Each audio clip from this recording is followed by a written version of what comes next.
24 minutes 10, ok. Bonjour à tous mes abonnés, aux frères et sœurs et aux amis, je vous embrasse tous. Voilà, mon rabbi, je te bénis, ainsi que les frères et sœurs. Enfin, je sais plus ce que je dis là. Non, moi je suis fatiguée. J'ai encore bossé dur aujourd'hui, hein. Bah oui, hein. Je veux en finir une bonne fois pour toutes avec tout ce qui m'emmerde dans mon trou là. J'ai explosé le buffet à coups de massue, allez vas-y. Il a laissé crouler. Comme j'ai voulu, j'ai pas pu le déplacer de toute façon déjà. Parce que un des pieds que Gilles avait refait, parce que l'autre était pété, il l'avait mis que 4 mm plus haut que l'autre d'origine. De toute façon, avec toute l'humidité qu'on a eu dans l'appartement, là, le truc, c'était pas du vrai chêne en plus.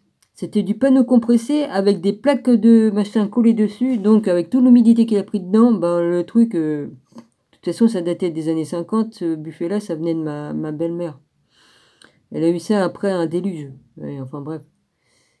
J'appelle ça un déluge, mais il y a eu des morts. Oui, parce qu'elle habitait à un endroit où c'est que l'eau s'est trouvée bloquée avec les voitures et puis tout ça. Et puis bon, bah, le beau-père, il s'est trouvé noyé dans sa cave. La porte s'est refermée, il n'a pas pu ressortir. Voilà. Alors, après, elle a reçu des meubles par sûrement Emmaüs ou autre. Parce que tous ces meubles, à elle, ils avaient pris l'eau aussi. Donc, ces trucs-là, elle m'a refilé des trucs comme ça. Je ne sais pas si c'est un des buffets qu'elle a eu, mais en tout cas, il me semble que ça y appartenait. Excusez-moi, ça me gratte le nez. Voilà. Donc, le truc à coup de massue, je l'ai déglingué. Il était tout décollé sur le côté du mur, parce que par là, les murs aussi ont trinqué. Et le buffet était tout... On pouvait pas le déplacer, hein. Si je déplaçais le pied que Gilles a mis, le pied que Gilles a mis, il tenait pas. Si je tirais le buffet, disons que j'ai réussi à le tirer 2-3 coups comme ça légèrement pour le déplacer, pour nettoyer derrière avec un plumeau, mais je pouvais pas le déplacer complètement pour pouvoir aller nettoyer là où je pouvais pas aller. Aïe, c'était pas pratique. Et c'était dangereux, hein. Même des fois, je passais en dessous. Je me dis, si le buffet me tombe sur la tronche, vas-y, hein, je suis morte, hein. Le truc, il pèse quand même comme son poids. C'est le dessus qui pesait le plus lourd. Le dessus du buffet. J'ai dit ni une ni deux, je le vire parce que de toute façon, il y avait des verres de bois dedans en plus. J'ai regardé. De toute façon, j'étais tellement usé, les portes glissières que ça faisait de la suie. Alors, c'était tout usé. Donc, je respirais ça. Ben, je respire mieux maintenant, hein. J'ai tout nettoyé. Je suis obligé de déplacer des trucs d'un côté et de l'autre pour pouvoir nettoyer au fur et à mesure parce que c'est tellement petit l'appart que, vas-y, on peut pas s'en remettre là-dedans. Puis en plus, j'étais obligé de monter les outils ici parce que comme on m'a volé pas mal de trucs, et ben j'ai mis des outils. De toute façon, j'ai besoin de travailler, donc j'ai besoin d'outils. Mais pour dire, ben j'ai plus de meubles, mais je m'en fous. Je respire. J'en avais marre de ce buffet. De toute façon, il me sortait par les yeux. Oui. Moi qui croyais que c'était du vrai bois, je le nettoyais, tout ça. Ah bah oui, mais à force de nettoyer aussi, ça rentrait dans le bois sans que je le sache, hein, aussi. Ouais. Comment ils ont... Mais nous, on n'était pas difficile, hein. On a loué ça, c'était que du plâtre avec du papier peint dessus, c'est tout. Mais l'hiver, la neige, elle rentrait dans la maison. L'eau, elle rentrait par les carreaux tellement qu'ils étaient cuits par le soleil. Il y avait des porte-fenêtres en bois. Nous, on a fait mettre des porte-fenêtres en plastique. Mais de toute façon, depuis qu'on les a posés, maintenant, les trucs, la mousse qui est injectée à la cuit par le soleil, donc l'air rentre. Et puis voilà. Enfin bon, c'est pas grave. S'il n'y avait pas l'autre con qui fait ses courants d'air aussi, ça aiderait aussi vachement. Parce que comme il ferme, j'ai été 3 mois ici ou 15 jours comme il était à l'hôpital, j'avais pas froid, j'étais bien. Hein, c'est bizarre quand même, hein. 15 jours il était pas là, pas de bruit. Bon bah ça c'est sûr, pas de bruit, il était pas là. J'avais pas froid, rien, pas de courant d'air, rien du tout. Puis là, comme il est là, bah, comme il ouvre tout le temps, bah, j'ai tout le temps froid. Puis j'ai vachement d'allergie, j'ai le nez qui arrête pas de me gratter. Voilà. Bon, assez perdu de temps pour l'autre imbécile. Enfin voilà, j'ai bossé et j'y vais pas de ma morte, moi. Comme le buffet, je le désosse, je le désosse. J'ai dit j'y vais à la masse parce que sinon, un coup de masse dans la gueule, le truc, parce que sinon, euh, j'aurais mis encore bien plus longtemps. Ça m'a fait gagner du temps déjà. J'ai une technique spéciale aussi pour soulever les trucs lourds avec une corde. Je peux vous dire que comme ça, j'ai pas mal au dos. Ouais. Parce qu'il faut quand même le monter le truc pour mettre tout ça là où il faut. Ouais, la vache. Oui. Comme on est toute seule, il faut avoir beaucoup d'imagination, de créativité là-dedans. Et bien réfléchir et puis, oh là, je trouve toujours une solution. Voilà. Bah, en tout cas, le buffet, il va plus me faire de sûre, parce que tout ça, tout le temps, de la sûre, de bois. Il y avait même plus, les rainures, il n'y avait plus rien. Au fur et à mesure, j'enlevais les morceaux de bois qui foutaient le camp. Vas-y. Ouais. J'en avais marre. Moi, je préfère pas avoir de buffet et puis d'être tranquille. Mais là, j'ai tout le bordel tout ce qui était dedans. Ben, j'ai réussi à faire de la place dans une armoire de l'autre côté pour en mettre, mais j'en ai encore ici. Ben oui, c'est comme ça. Bon, alors, j'en étais à la page. Je suis dans le DaVinci Code. Excusez-moi, mes abonnés. Excusez-moi, je suis toujours dans le DaVinci Code. Je suis à la page 106 et j'étais... Oui, j'arrête de raconter ma vie parce que sinon, demain, on y est encore. Alors, Robert Fludd. F-L-U-D-D. Au-delà du code de DaVinci, voilà. Alors, Robert Fludd, médecin et philosophe représentant de la pensée hermétique et autres disciplines. Oh, ma dragonnette, j'ai oublié de te saluer. Je t'embrasse fort. Dont Mission, et puis Philippe... Puis il y en a d'autres, je peux pas dire tout le monde, voilà. Il naît en en 1574 et meurt en 1637. Pour étudier la médecine, il quitte son pays natal, l'Angleterre, et arrive en France où il va se familiariser avec les doctrines de la science secrète. Il ira ensuite en Espagne, en Italie, puis en Allemagne, où il se lie avec Janus Gruter, non, on doit dire Gruter, G-R-U-T-E-R, ami de Johann Valentin Andrea, pour soigner ses patients. Il utilise ce qu'il appelle l'induction magnétique. Ah ouais, ce qui n'était ni plus ni moins que son propre pouvoir de guérison. De par son attachement à la philosophie, il attribue avec importance fondamentale à ce qu'il appelait le mystère de la lumière. Car, selon lui, les individus qui parvenaient à connaître la lumière et à pénétrer en elle étaient bénis par la connaissance et l'immortalité. C'est une grande vérité. Il écrivit et publia de nombreux ouvrages sur la multiplicité des thèmes ésotériques et il développa quelques-unes des formulations les plus complètes de la philosophie ésotérique jamais écrite. Il occupa un poste très important au Collège des médecins à Londres et il fit partie du conclave d'experts qui présida la traduction de la Bible du roi Jacob et profita des faveurs de ce roi ainsi que de Charles I. Heureusement que j'ai mis tous mes vestes là sur moi parce que je froid avec ces conneries. Johann Valentin Andrea, philosophe et alchimiste, il naît en 1586 à Württemberg. W-U-R-T-E-M-B-U-R-G, et meurt en 1654. Il écrivit la réforme du monde, ouvrage qui présentait le thème de la réforme vue du point de vue moral, politique, scientifique et religieux, projet qui était destiné aux hommes instruits, politique, scientifique, religieux, projet qui était destiné aux hommes instruits et souverains d'Europe. Bien que cela n'ait jamais été prouvé, on disait qu'il faisait partie d'une société secrète formée d'initiés à l'ésotérisme et hermétique. Son œuvre la plus connue est sans doute Les Noces chimiques de Christian Rosengrötz. Ouais, bon, j'en ai marre des noms. Où il ridiculisait les imposteurs et les aventuriers qui se faisaient passer pour des alchimistes. Robert Boyle, ou Boyle, Moi, je dirais plutôt Boyle. B-O-Y-L-E. Physicien et le chimiste irlandais. Il naît au sein d'une famille noble et nombreuse en 1627. Parmi ses nombreuses contributions, citons le perfectionnement de la machine pneumatique. Le fait d'avoir démontré que l'on peut stocker des gaz. La formulation d'une ébauche, sans oublier la loi. Il me fout de l'allergie, ce con. Avec ses courants d'air. La loi connue sous le nom de loi de Boyle, où il a eu aussi son côté alchimiste et ésotérique. Il croyait en la transmutation de l'or et étant à Genève, il s'intéressa à diverses disciplines ésotériques, y compris la démonologie. Oui, le fait de faire des exorcistes. Il me semble que c'est ça. La démonologie, c'est une personne qui fait des exorcismes sur des démons. Des personnes qui sont... ou des démons tout court, ou des personnes qui sont possédées par des démons. Enfin, un exorciste.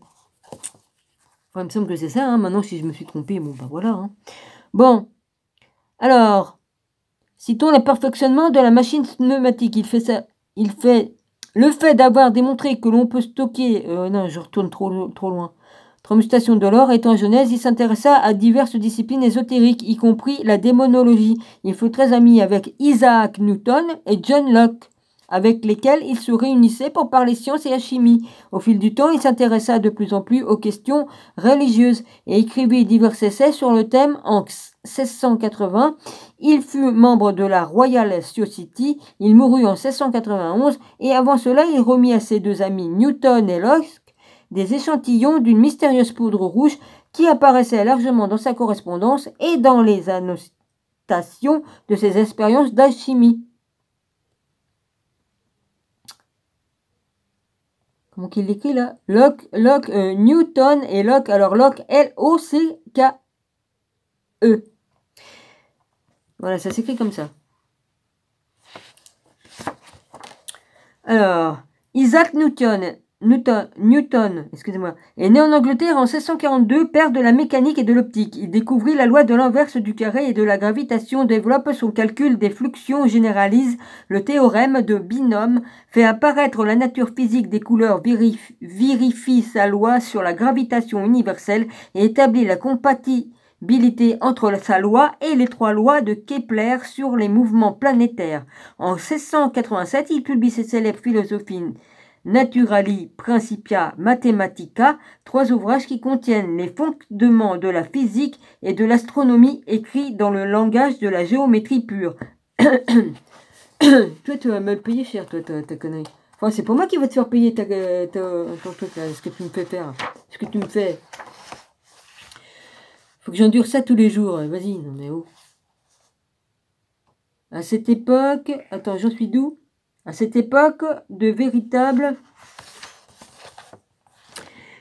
production intellectuelle. Il rencontre pour la première fois Robert Boyle, où il s'associe à John Locke et à un individu pour le moins énigmatique, Nicolas Fatio, du Duylier, D-U-I-2-L-I-E-R, qui semble-t-il espionna contre Louis XIV. Cette association durera 10 ans. Il défendit les droits de l'université de Cambridge contre le roi impopulaire Jacob II et comme résultat tangible de l'efficacité qu'il démontra à ce moment-là, il fut élu membre du Parlement au moment où le roi était chassé du trône et soumis à l'exil. Il maintient son siège au Parlement pendant de nombreuses années sans se montrer tout en étant toutefois très actif pendant les débats. En 1689, il commence Ten Chronology of Ancient Kingdom, Amenide, la chronologie des anciens royaumes, études sur les anciennes monarchies où il a essayé d'établir les origines de l'institution monarchique,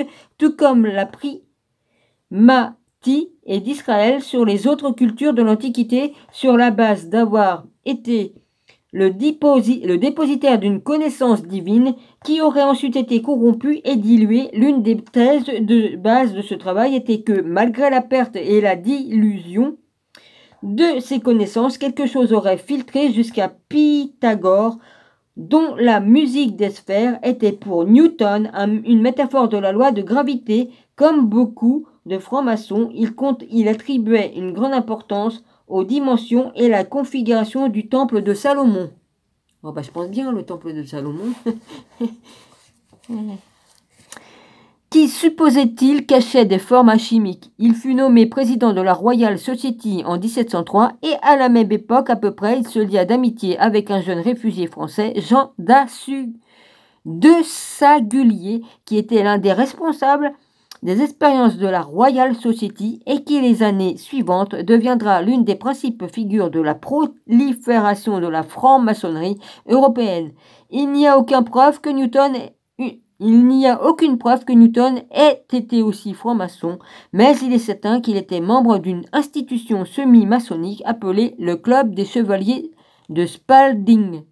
C'est pas marqué de Spalding, mais moi je le dis, excuse-moi, j'ai mis deux. De Spalding. S-P-A-L-D-I-N-G. De la même manière, certaines attitudes reflétaient des opinions partagées par les maçons à ce moment-là, comme par exemple estimer Noé davantage que Moïse, comme source de sagesse ésotérique. Oh! Vous oubliez Enoch, le grand prophète qui était bien avant Noé et tout ça. C'était le grand-père.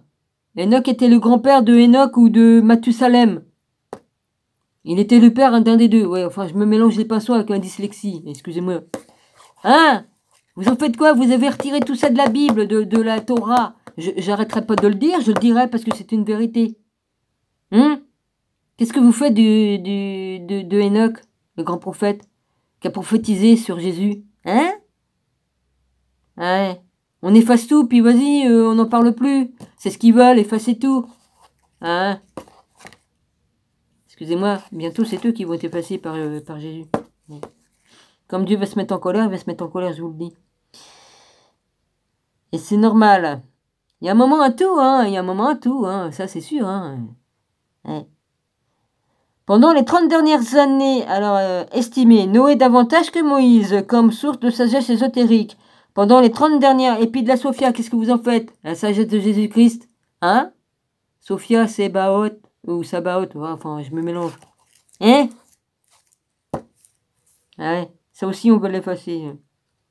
Pendant les 30 dernières années de sa vie, il abandonna pratiquement ses recherches et il se consacra petit à petit aux études religieuses en exprimant des idées peu orthodoxes. Il déplorait l'idée de la Trinité mise en question, la divinité de Jésus et collectionnait des documents qui traitaient de la question et avalisait la thèse d'un Christ humain. Il doutait aussi de l'authenticité totale du Nouveau Testament. Il mourut en 1727 et fut enterré dans l'abbaye de Westminster, parmi les grands hommes de l'Angleterre. J'ai bien compris qu'est-ce qu'il a dit là?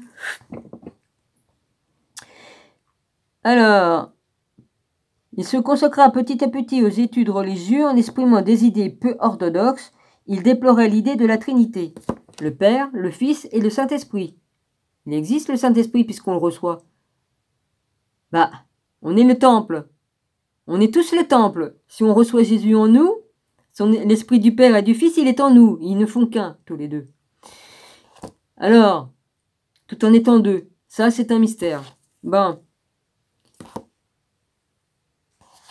Et il est contre la Trinité. Ben, je suis désolé, ça existe, hein, la Trinité. Ben oui, hein. L'Esprit, c'est l'Esprit du Père et du Fils qu'on a en nous. Enfin bref. Qu'est-ce qu'il dit d'autre? Qui traitait de la question avalisait. Alors ça, c'est un mot que je connais pas. Je connais avalider, mais avalisait. Oui, enfin bref. La thèse d'un Christ humain. Il doutait aussi de l'authenticité totale du Nouveau Testament. Il mourut en 1727 et fut enterré dans l'abbaye de Westminster. Et tout à l'heure, je le dis bien, de Westminster. Ouais, vous m'emmerdez avec vos mots. Mais les grands hommes de l'Angleterre. Charles Radcliffe est né en 1693. Sa mère était la fille illégitime de Charles II et de sa maîtresse, Maud Flanders.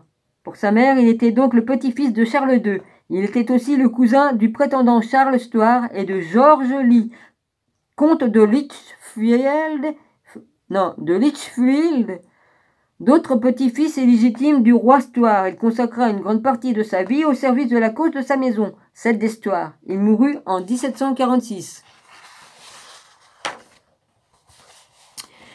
Alors, Charles de Lorraine est né...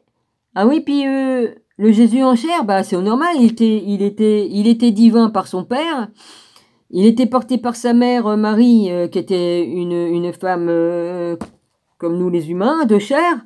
Elle a eu l'insigne honneur de le porter en son sein. Bon, bah voilà. Mais il était divin par son père, Jésus.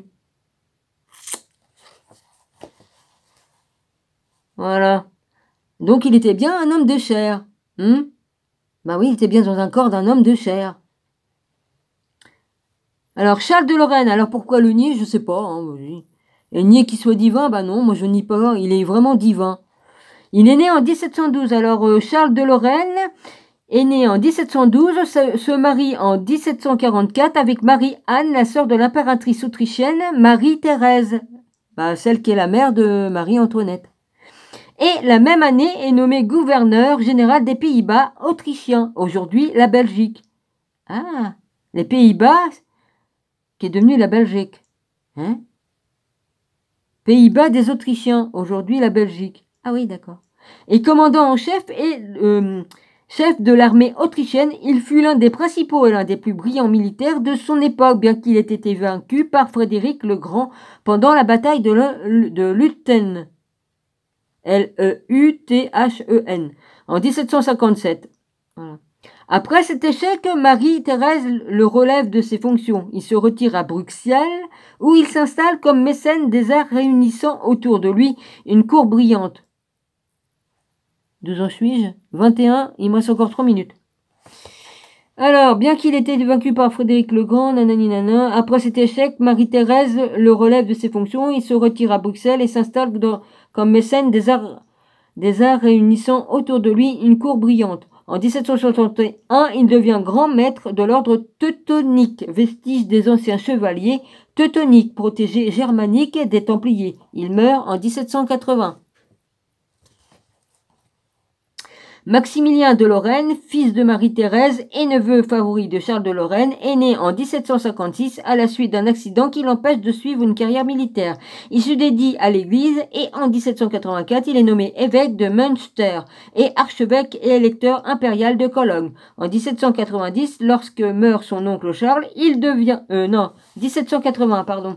Lorsqu'il meurt, son oncle Charles, il devient aussi grand maître de l'ordre de Teutonique. Ce fut un gouvernant intelligent et tolérant, aimé de son peuple, ainsi qu'un protecteur des arts. Parmi ses protégés, nous pouvons citer Haydn, Haydn,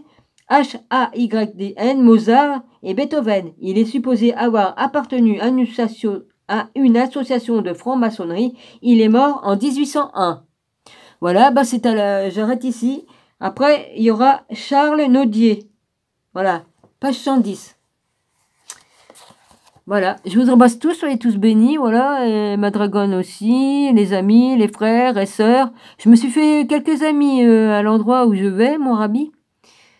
Et voilà, je tombe sur des bonnes personnes. Ça change un peu des crapules, hein, ouais. Des crapules de PN. Ben oui. Allez, gros bisous. Ouais, il reste 1 minute à peine. Ouais,